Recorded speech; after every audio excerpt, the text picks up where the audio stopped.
আসসালামু আলাইকুম রহমতুল্লাহ। আলহামদুলিল্লাহ, দেখতে পাচ্ছেন আমাদের সেই চীনা হাঁসের ডিমগুলো।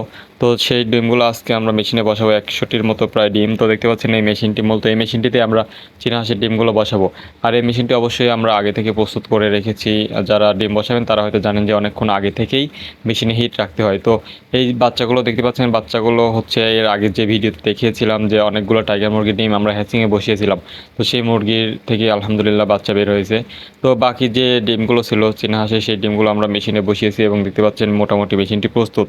তো এবার আমরা একটা কাজ করতে লাগলাম, যে মেশিনের মধ্যে যে কন্ট্রোলারটি আছে সেই কন্ট্রোলারটিতে আমরা হিট বাড়িয়ে দিচ্ছি, কারণ চীনা হাঁসের ক্ষেত্রে অতিরিক্ত হিট লাগে দেশি মুরগি বা অন্যান্য মুরগির ক্ষেত্রে চাইতেও। তো আমরা মেশিনটিতে হিট বাড়িয়ে দিলাম এবং মেশিনটি মোটামুটি প্রস্তুত।